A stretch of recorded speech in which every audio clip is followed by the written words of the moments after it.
we might not be the longest married here, but we've been married for 35 years.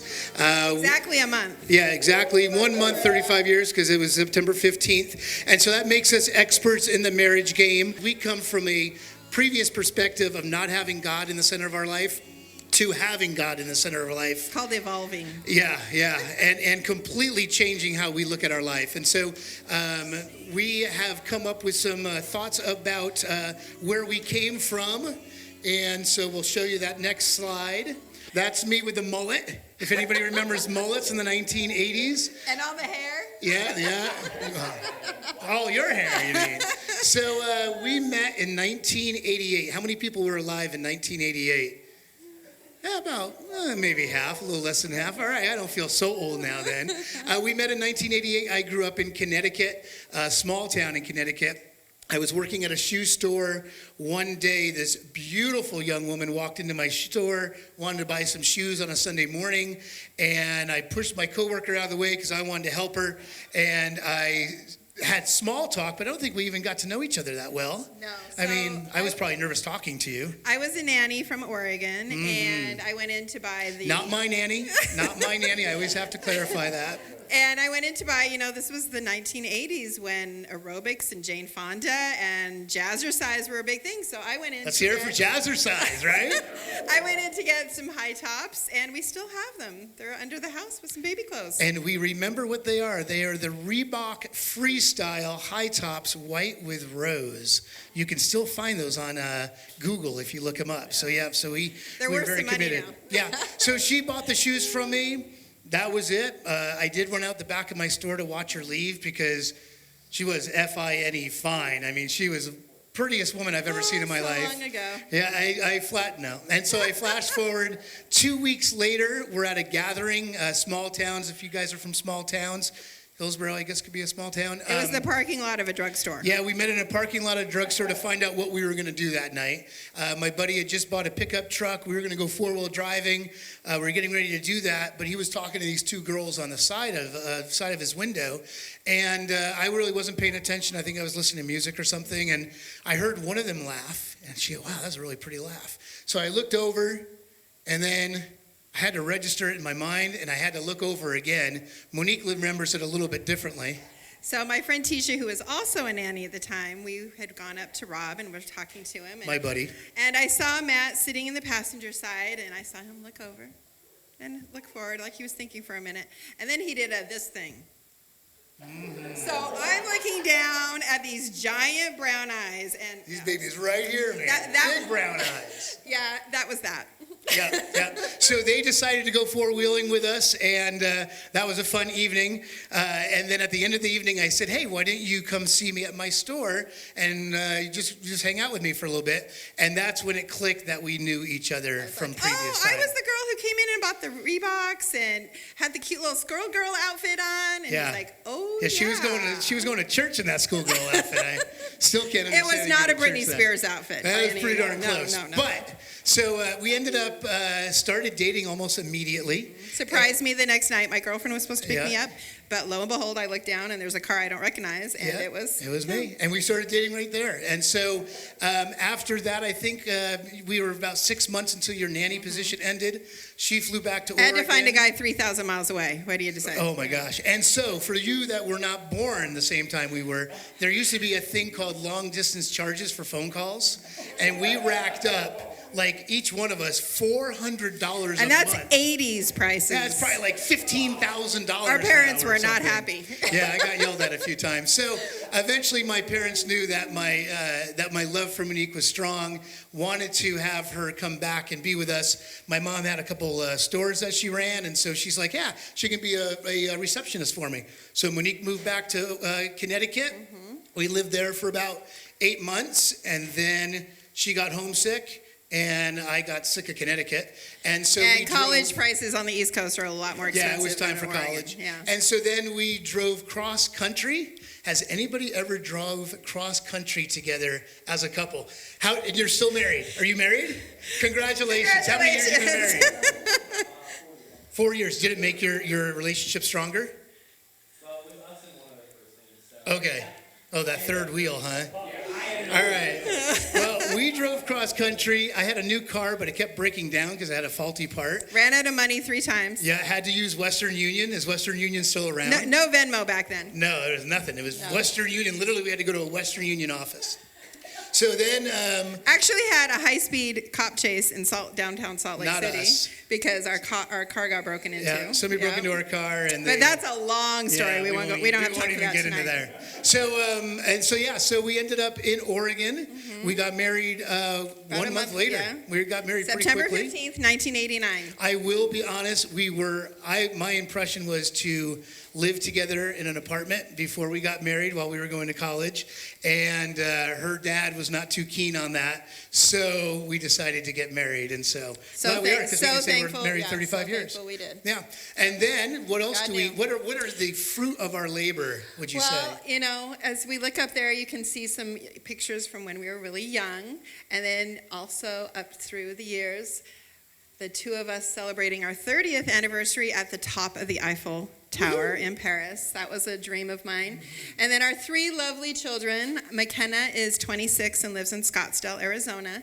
Max is 24 and he lives in Eugene and works for the U of O. Go Ducks. And our youngest, Michael, is 22 and works for Costco. Yep. And so that leads us to... empty nesting. How many empty nesters do we have here? Do we have any empty nesters? Oh, man, it's everything you think it's going to be. I'll tell you that right now. Every season's great. I know there's a lot of little kids in here. Great season. I miss my kids. Probably some parents of teenagers. Great season, though, a little stressful. But empty nesting season, you can walk around in your underwear all day long and nobody's going to say... It's a guy thing, ladies. I don't understand it. I don't know. I love empty nesting, Monique, not so much. But that's what you have all to look forward to over the next few years. All right, so moving on. Your pastor, I guess they're like your parents. Your pastors asked us to talk to you about intentionality in your marriage and dating relationship, which is a great theme. Being intentional is so important, not only in marriage, but other aspects of your life. So Monique and I got our heads together and kind of came up with some intentionalities that have allowed us for our marriage to thrive over the last 35 years, and we'd like to share those with you now. So obviously at the beginning is God at the center, and we have a little, I'm a teacher who likes You'll learn that tonight. Hands-on things. So you all have a little project to do with this in a few minutes. But God at the center, prayer, devotions, and fellowship go along with that. And of course, love. And then support, communication, and intimacy. And we left intimacy for the last one, so you have to stick around for that, because everybody always wants to stick around for intimacy. Yeah. So, yeah. And of course, with my teacher voice, intentionality, a noun, the fact of being deliberate or purposeful, a mental state that consists of thoughts, desires, and beliefs directed towards some object or state of affairs. Intentionality. All right, so the very first one. Yes, so as we said, God at the center. Often at marriage ceremonies, the bride and groom will braid a cord to symbolize the strength that comes when placing God at the center of your marriage. Life struggles can pull a couple apart, but tying your life with God creates a stronger bond. This is called God's knot. Deliberately choose to bring God into your marriage. Joshua 24:15 says, "Choose this day whom you will serve, but as for me and my household, we will serve the Lord." Bringing God into your marriage is deliberate, or as the theme of tonight, intentional. And you must be intentional about choosing to bring God into your marriage every day. The enemy wants nothing more than to distract you and prevent that from happening. Yep, for sure. So, intentionality is choosing to bring God into our marriage every day look like. What does that look like? God calls us to love with a hesed love. Do you guys ever talk about hesed love at this church? I don't know if you guys have heard about it before. It's basically we love as he loves us in the hard times and in the easy times. But hesed means we persistently pursue our spouse regardless of performance. Our marriage is a covenant, not a contract. And Mo and I have been leading a marriage group at our church, and we're doing the art of marriage right now. And there's hesed love talked about, so we're going to play that right now. Hesed, from the Hebrew, the loyal, steadfast, unwavering, covenantal love of God.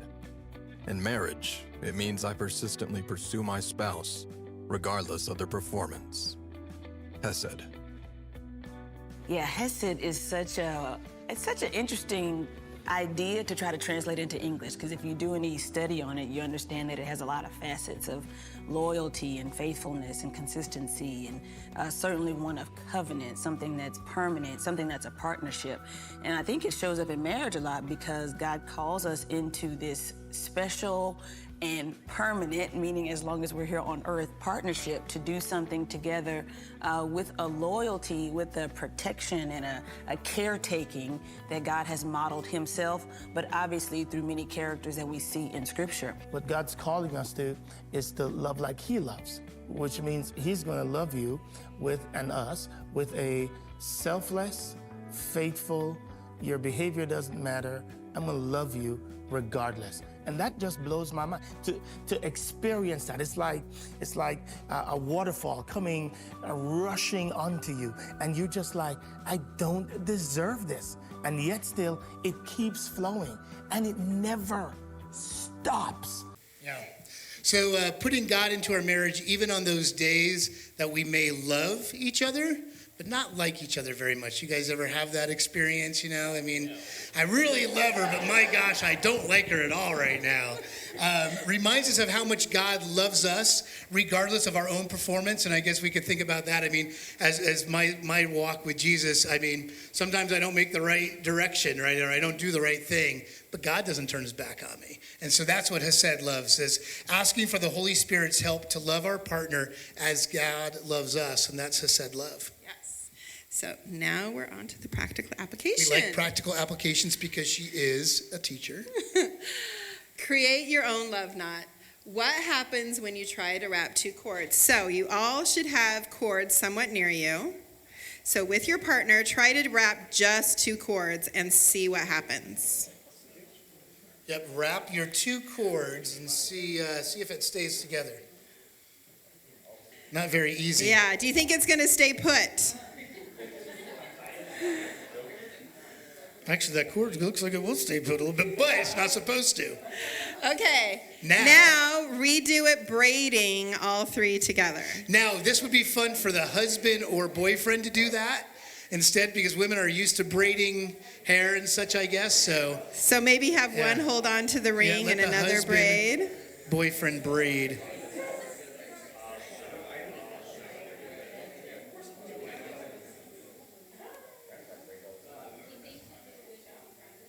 All right, so we're going to move on to the next intentionality, which would be prayer. And according to the Journal of Marriage and Family, are some not great statistics, 50% of marriages end in divorce nowadays. 26% of church-going marriages end in divorce, which blows me away. But here's the big one. Only 0.006% of couples that consistently pray together is the key end word in there. divorce. So keep praying together. If you're praying together, great. If you're not, start doing it because it'll help out. Prayer requires us to be vulnerable when we pray. We thank him for his grace and mercy. We ask Jesus for his help and guidance. These are all postures and mindsets that bring two people closer together. In truth, marriage is not 100% perfect. Even the Terletskys do not have a perfect marriage, which is hard to believe. But if you let God guide, well, I used to talk with Michelle at church, at school. So when you let God guide you and let the Holy Spirit prompt you, you will become a better wife or husband to your spouse. That's right. A little tip there. The key is to listen to what God puts in your heart. Psalms 32:8 says, I will instruct you and teach you in the way you should go. I will counsel you with my loving eye upon you. Oh, that's so sweet. All right, so for example, if you constantly fight about money, observe your conversations when you're having that conversation about money, what your thoughts are, and then wherever you notice a weakness might be or a guilt or anxiety, pray about it. Mm-hmm. But you want to pray specifically about it, not just, oh, I wish we wouldn't fight about money. Hey, I hate that Rick went out and spent $150 on this Himalayan rock. We don't need another Himalayan rock in here. But then you're going to pray about it, and you're going to find out that everybody's going to enjoy the Himalayan rock, and it's going to be all right. It's going to be all right. So there you go. Yeah. So Philippians 4:6-7. Do not be anxious about anything, but in every situation by prayer and petition with thanksgiving, present your requests to God, and the peace of God, which transcends all understanding, will guard your heart and minds in Christ Jesus. So you see a picture of the Power of the Praying Wife book, and this was an instrumental book in our marriage. We got married very young, and I was the oldest, and Matt was the youngest. By 3 months. Well, you were the youngest in the family, though. Oh, yeah. You were the baby, that's and true. I was the oldest. Yes, that's true. And Matt had some lifestyle choices that I was not really thrilled about. Couldn't figure out why. We won't go into that, but I nagged him constantly for quite a while, and it really didn't accomplish anything except kind of building a wall between us. And it came to the point where I just laid it at the altar, gave it to God. I'm not God. I can't change my husband. But I did give it to God, and I prayed for quite some time, had friends praying as well. You can say like 10 years. Yeah, it was a full 10 years. My signature verse is Ecclesiastes 3:11. He makes everything beautiful in his time, because there were points that I wasn't sure. But now, if I had given up then, I mean, I am just so thankful that I had this book and that God changed Matt's heart and just made our marriage amazing. And so I am a huge advocate of the power of a praying parent, the power of a praying wife, all of those books that get you into that structure of praying for each other. And for me, when we were going through this season, I just thought she stopped nagging me. I'm like, yeah, this is awesome, because she's not giving me any more junk about stuff. And so I was like, this is pretty cool. But God was working behind the scenes, put somebody in my life at 2 churches ago, very instrumental in my life. I would consider him a mentor. And he helped change my life completely. I know 100% it was God ordained that he came into my life. And good plug, if you don't have a mentor, especially if you're a little bit younger, find a mentor, because they can help you with things other than marriage too. I mean, your entire life, somebody who's really positive, is making good choices themselves, maybe a little bit older than you, but somebody that can help you figure out some things in life, because it's not easy on your own. Yeah, very much so. So that leads us to our next intentionality, devotions. Why do devotions together, Matt? Well, first of all, how many people do devotions here? Nice, good job. Because you drove cross country together. There you go, good job. Yeah, so devotions, and some people don't know what devotions are, because we never knew what devotions were before we started doing. Devotions are just devoting your time to God at a particular time of day. Could be morning, afternoon, night, whatever it is, but you're reading the Word, you're doing a Bible study, whatever it might be, you're doing your devotions. And since we've really started implementing it in our life, it's made a huge difference. It just keeps us really close together. So I guess I can read them off the screen. The first is spiritual intimacy. Devotions can help develop a deeper spiritual intimacy with each other. It can help with accountability, like I was talking about with a mentor before. Great having accountability with your own spouse and significant other. Couples can help one another keep God in the center of their lives. Strengthens your relationship by spending time together, talking and praying. It helps couples unite against spiritual attacks that could threaten the relationship. And the devil will attack. It's guaranteed, regardless of your marriage. And that's where devotions will help out as well. It's a great example for your children, doing your devotions, showing them how it's done. And my favorite is help you connect emotionally by listening to each other discuss your thoughts about your devotions. We could read the same Bible scripture, and she gets something completely different out of it than I do, and that's kind of like fun. Everything else in life, right? That's true. Yeah, different brains, right? All right, and then you glorify God by the closeness in your relationship while doing devotions. So we love devotions. It took us a while to finally get consistent with it, but once you become consistent with devotions, it could be very life-changing. And I put the Lord's Prayer up there because there are mornings that are a little crazy that we might not get to our devotions right away, but we really do try to pray the Lord's Prayer in the morning together. Sometimes we'll go back and forth. Sometimes we'll say it together. But it's a great way to start your day. And, you know, if Jesus gave it to his disciples, then it's a great model. Yeah. All right, so the next is going to be fellowship, and that's what you guys are doing right now this evening. You're gathering together, you're surrounding yourself with friendships and people that are believers, which in turn helps couples grow their faith. Just as Aaron held up the arms of Moses, we can hold each other up when we're going through rough times. And because you guys are here this evening, and because you are developing fellowship between your pods, then I think it's a good time to play a game. So we are going to play a game, your pod leaders. You guys, anybody have a pod lead name yet? Any names for the pods? Okay, all right, maybe that was too much to ask. That's okay. Which one? You're the Beavers? Go Ducks. All All right, that's all right. We got the young and the old pod here, Beavers. Is there a Yankee pod in the room? A New York Yankee pod? No. Dang it. All right, that's all right. Okay, Yankees are playing tonight. I hope they would want to give me the score. All right. we have a question spark games. The pod leaders will ask an icebreaker question for the group to answer to get to know one another better and then to have fun. And don't be afraid to share. We're going to do that for about 5 minutes or so. Okay, let's tie it up, please. Hopefully you had some fun and some good answers. Did everybody have the same question? No. Oh, all right, too bad. I'd love to hear about the thermostats in people's houses. Do we have time for that? All right, I have a question for you. This might not have been in your pack of cards, but it was in ours, and it's a very hot topic very cool topic in our house. What is the temperature you keep your house in? Let's just say right now. What is the temperature? You can raise your hand if you like and be like, all right, go ahead. 72, you lucky dog. 72? All right. What'd you say?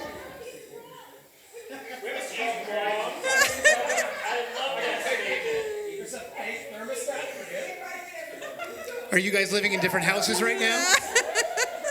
This would be like the marriage game or the newlywed game. Let me ask you this. Does anybody have their house colder than 65 degrees? Colder than 65. Us too. We have our house at 60 degrees right now. Windows open. Man, oh no man, heat. Freezing. What's that? Oh, when you're during the summer? Oh, heck yeah. Nice. Yeah, I'm pretty much in a sweatshirt every night myself. But I bought, this is actually a good plug too. For anybody who might be getting older, like maybe the age of 40 to 45 to 50, if you're a woman, you go through a change called menopause. If you ever do, and you get really hot at night and you can't sleep, and regardless of what you keep your AC at and the windows open and no covers and it's still not working, they make a portable air conditioning unit for your bed. Best gift ever. It's called the Bed Jet, and I highly recommend it. It's a little box. It fits underneath your bed. It's got a big old tube that comes out, a little flattened tube that goes underneath your sheets, and happy wife, happy life. So Bed Jet for anybody going through the change. All right, so let's move on. Our next intentionality is love. Pastor Rick, will you read 1 Corinthians 13 for us, please?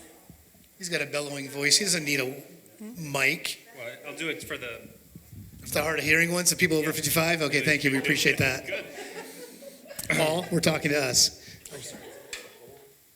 Okay, The whole yes. thing? If I speak in tongues of men and of angels, but not love, I am a noisy gong or a clanging cymbal. And if I have prophetic powers and understand all mysteries and all knowledge, if I have all faith so as to remove mountains, but I have not love, I have nothing. If I give away all that I have, and if I deliver up my body to be burned, but have not love, I've gained nothing. Love is patient and kind. Love does not envy or boast. It is not arrogant or rude. It does not insist on its own way. It is not irritable or resentful. It does not rejoice at wrongdoing, but rejoices with the truth. Love bears all things, believes all things, hopes all things, and endures all things. Love never ends. As for prophecy, they will pass away. As for tongues, they will cease. As for knowledge, it will pass away, for we know in part, and we prophesy in part. But when the perfect comes, the partial will pass away. When I was a child, I spoke like a child. I thought like a child. I reasoned like a child. When I became a man, I gave up childish ways. For now we see in a mirror dimly, but then face to face. Now I know in part, then I shall know fully, as I've always been fully known. So now faith, hope, and love abide, but the greatest of these is love. Mm-hmm. Man, now I know why he's your pastor. Good job, Pastor Rick. Let's hear it for Pastor Rick. Woo! All right, so yes, we are talking about love, and it's right up here on the board, right? So love is a choice that you make daily. Your actions determine if it thrives or doesn't, and you are in control, right? You are in control if you want to love or not to love. And I'll tell you, you wake up in the morning, you're in a bad mood, right? And that's going to maybe transcend into the rest of your day. The rest of the day, Change your attitude. Say, you know what? I'm going to love this life that I've got. I'm going to breathe it in every day. I'm just going to grasp it. Completely changes your whole outlook on life, I think. When you decide daily to work on communication, trust, intimacy, and emotional security, you are definitely choosing love. That's right. And your marriage is a journey of different seasons. There will be many highs and probably as many lows. But God, your good shepherd, will lead you through the mountains and the valleys. Even though I walk through the darkest valley, I will fear no evil, for you are with me. And that's Psalm 23:4. Woo, go God. All right, now our next practical application. Everybody stand up. You got to stand up. I know, I'm sorry. I didn't want to do it. Monique made me. All right, now you need to face your significant other or your husband, wife, anybody like that, the person you came with. Amber, you can face your baby if you want. That works too. All right, and so now you are going to give each other words of affirmation and tell each other why you love each other so much. And we're going to give you 30 seconds of that. Go now. Yep, Amber's waiting for you.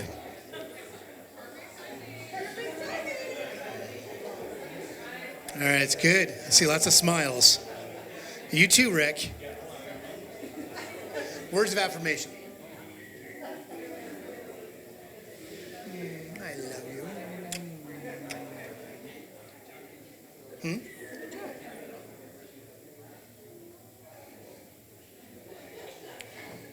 All right, tell them how awesome they are.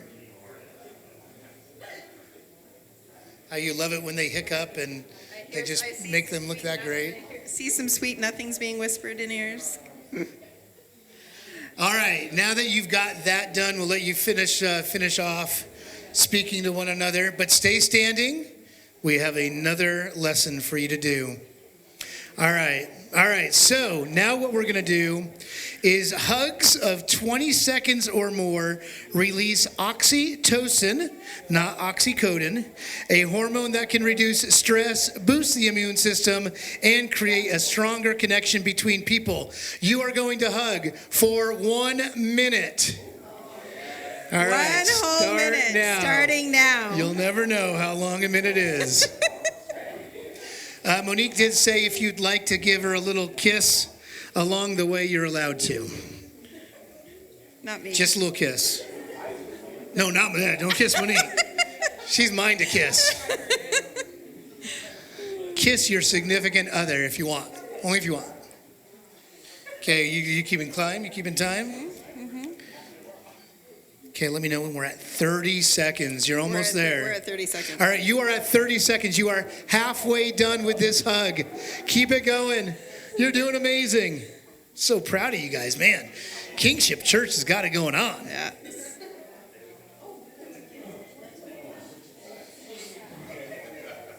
All right, give me a 5-second number. 10. Oh, 10, 9, 8, 7, 6, 5, 4, 3, 2, 1. Hands off your person. Step All right, away. good job. Hey, give each other a high five. You just hugged for a whole minute. That's impressive. That's exciting, man. Now do that Feel every that love day. hormone flowing through your body. Yeah, and other things too. All right, so next we're going to move on to support. We're all married here, Rick. Come on. Pastor Rick. Almost married here. All right, good. So, just as a three-corded strand is not easily broken, a marriage built on the support of a foundation will last. You have to have each other's backs, so to speak, that you were just rubbing. Love and respect for one another thrives with words of affirmation and taking the time to notice the little things. Don't take each other for granted. Celebrating your spouse's wins and comforting in times of stress or illness creates a bond of trust and safety. Home, sweet home. We did have a girdle video to show support, but for lack of time, we had to get rid of it. It was pretty but funny. She really enjoyed it. If you want to look it up, quite it's sure. the Walmart girdle. Yeah, Yeah, I don't know. it's pretty All right. funny. All right, so now we're moving on to one of I think, the most important thing other than God in your life, in your marriage, communication. Communication is so key. Men, women, believe it or not, we are all different. No, And really? God did that for a reason. But we complement each other because we are different. And even more so when we understand these differences in our relationship. And maybe you're like wondering, well, I don't know what are the differences. Like, why is she different from me? And why? Well, I just don't understand that. We have a video for you. This is from Mark Gungor. Has anybody seen Laugh Your Way to a Better Marriage? Yeah. Yeah, it's a little dated, but this is one of my favorite ones. So here we go, The Tale of Two Brains. We're going to start discussing men's brains, women's brains, and how they're very different from each other. Now, I want to start with men's brains. All right? Now, men's brains are very unique. Men's brains are made up of little boxes. And we have a box for everything. We've got a box for the car. We got a box for the money. We got a box for the job. We got a box for you. We got a box for the kids. We got a box for your mother somewhere in the basement. We got boxes everywhere. And the rule is the boxes don't touch.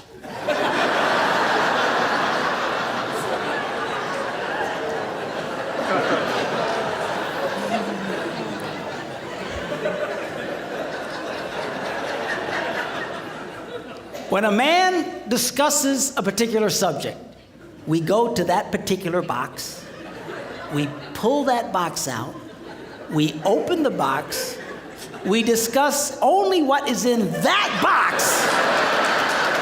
All right?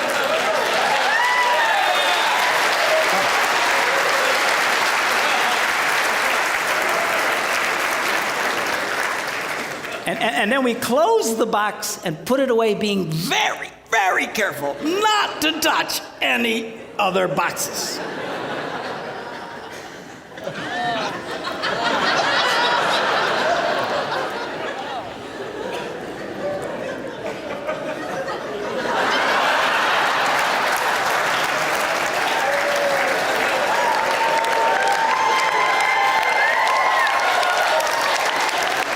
Now, women's brains are very, very different from men's brains.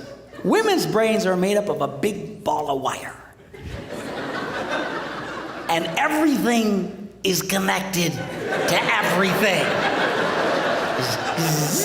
The money's connected to the car, and the car's connected to your job, and your kids are connected to your mother, and everything's connected to everything. It's just like...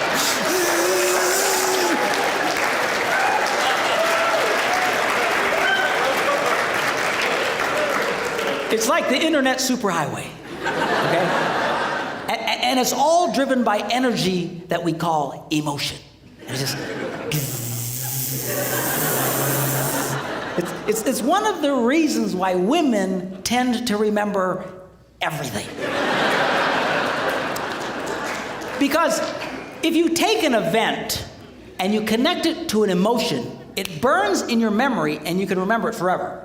The same thing happens for men. It just doesn't happen very often because, quite frankly, we don't care.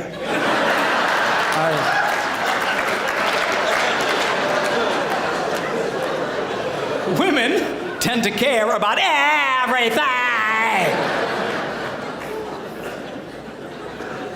And she just loves it.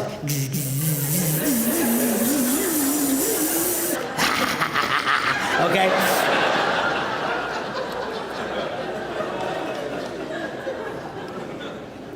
Now, men, we have a box in our brain that most women are not aware of. This particular box has nothing in it.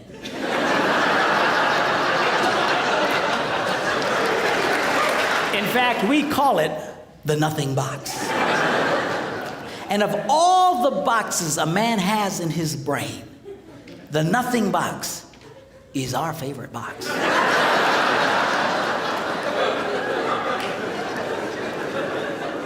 If a man has a chance, he'll go to his nothing box every time. That's why a man can do something seemingly completely brain dead for hours on end. You know, like fishing.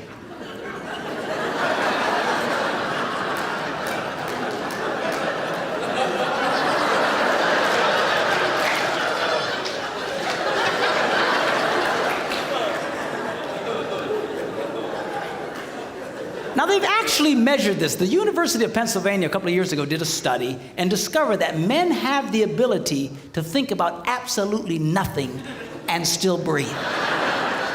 You know, they connected all the wires and stuff like that and watched the brain activity, then all of a sudden, I think he's dead.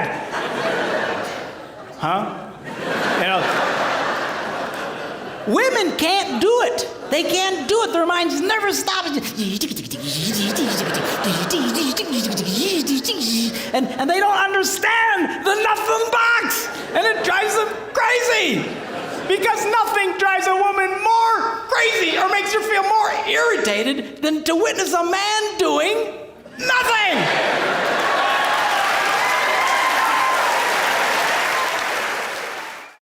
All right, so that video may be a little dated. It's probably like from the 1990s, but it's still true from the 2020s. Men, women, we're just different, and God created us for that way for a reason. We complement each other very well, even more so when we understand these differences. In our relationship, Monique and I, we were both very young when we met, right?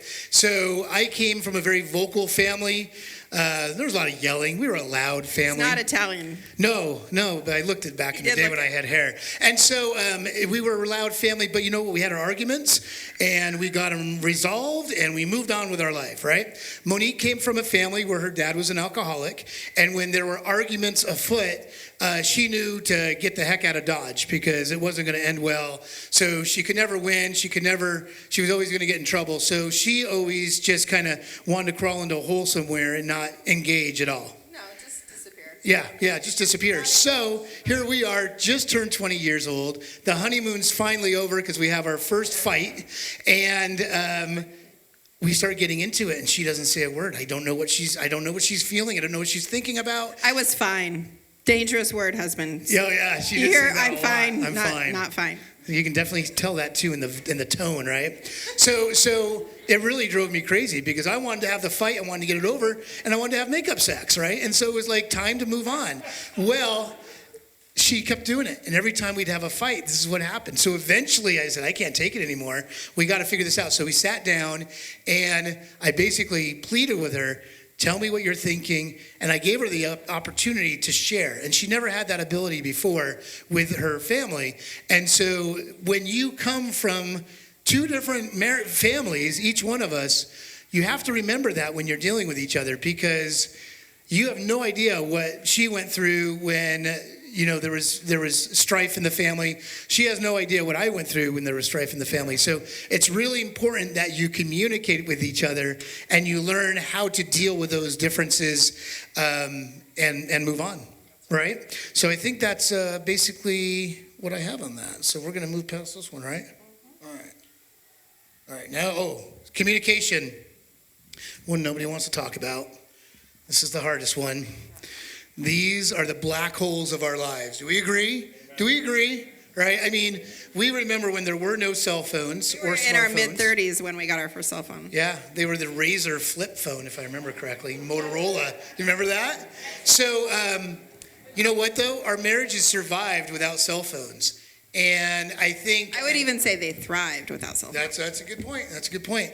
I'm the first to admit my nose gets buried into it. There's always something I can find on my phone, and it takes away my attention from my entire family. It's hard to communicate with each other when your nose is like this and you're 5 feet away from one another, right? So here's my encouragement to you all, if you're not already doing this. Read from a paper Bible. How many people read from a paper Bible on Sunday? Yeah, maybe like a third. Yeah, I was the same way too. And put away your phone during dinner time. We started doing that a couple years ago maybe, and that's made a big difference because there's, once again, always something interacting. And we used to work with each other, so we knew how each other's day went, but we work separate now. So she's got a world of stuff to tell me that happens at her school now because you got some crazy stuff going on there. So, and then when you put your kids to bed, put away your phone. Monique is a third grade teacher this year, used to be a kindergarten, first grade teacher. Something that really hit us when we were thinking about this is kids don't get read to anymore when they go to bed. We used to read to our kids books to bed. Now the parents put them in front of a computer, in front of an iPad, So, and the parents pull out their own phone. So take that time, put away the phone, read to your kids. They're going to be so much happier for it. The teachers will be so much happier for it.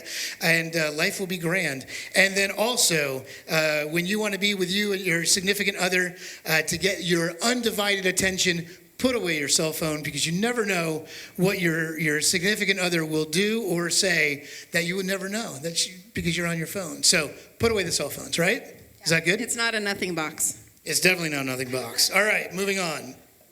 Here we go. This is it. Intimacy. Now we get to the fun section of our discussion. I think it's been fun beside that, too. But. I know we have some dating couples here, but we are all adults, and this is one of the greatest gifts that God gave us. Mm-hmm.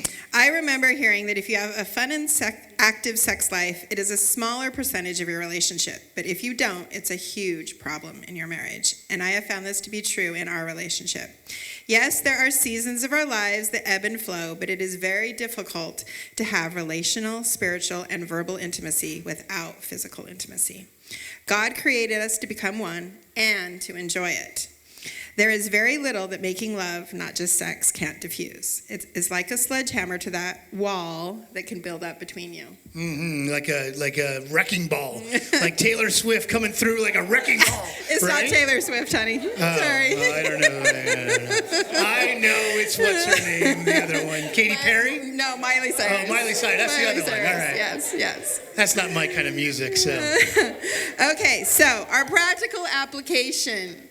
For all of you who are married, you know what your practical application homework is. But we don't need to know the results. All right, that's one homework you just keep between the two of you.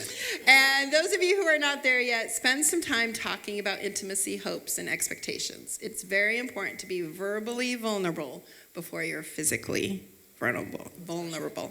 Yeah. Vulnerable. All right, go ahead. Priorities and spending time together. And this leads perfectly into our last intentionality. Friends, we live in a world of distractions, just like you were talking about, and busyness that has only gotten worse with technology. You must make your relationship and marriage a priority, or just as a garden that is left unattended, it will become overcome with the weeds of turmoil, indifference, and isolation. Schedule those date nights. Congratulations, you're here. Yeah, yep. And time together, even if it's at home. Put away those cell phones and video games. Remember when you are in the parenting season that the most important thing you can do for your kids after introducing them to Jesus is modeling and building your marriage. Take time away alone together if you can, and come back as better partners and thus parents. Now, she did not put video games in because I have a problem with video games. I just need to make sure you guys all know that. I'll play them from time to time, but I do not have a problem. Okay. So I put some pictures up there of us having fun. Have fun. Laugh. We laugh a lot. And, find things that you love to do together. One of our favorite things is to go kayaking. We also like to snowshoe and spend those times together. It makes it kayaking is an amazing couple event. Yeah, peaceful it's a good time. Solitude together. Enjoy it. Yes. Get a kayak. Yes. Okay. You want a kayak? Oh, Michelle. She knows me. Oh. All right, we can talk about that later offline. So, and with that, your practical application, we're only half an hour late. Your pastors have supplied you with certificates to go to dinner together. Enjoy your time together without your phones, hopefully, and then we look forward to you meeting you back here for a Q&A. There is a little card with a rating system, Okay, so in your envelopes, which you're allowed to look at now, inside there's a discussion card for you, depending whether you are married or dating. We hopefully got you the right card inside that accommodates your guys' conversation for tonight. But engage in that discussion card together and spend some time with dinner. You should also see a map. But we're going to invite you guys to head out. If you've got kids here, don't worry, they're in good hands. You are free to leave the building. You just have to come back. All right, super important. But there's also a Q&A card in there. And if you have a question, say again. No, do not come back on Sunday. Come back tonight. I see it is 7:05 right now. So we're going to try to come back here by 7:50. 7:50? Am I doing that right? did my math right. Someone looked at me. Julie, perfect. Thank you. 7:50. If you get back here by 7:50, we're going to do the Q&A part together before we let you guys go for the rest of the remainder of the night. But head up right now. We're just going to encourage you right now to get out of the building, check out the map, see where you'd like to go. Again, the food trucks are probably the best place. May I recommend that? No 5-course meals. Yeah, don't do not have do a that. 5-course meal. But we will see you guys back in a little bit.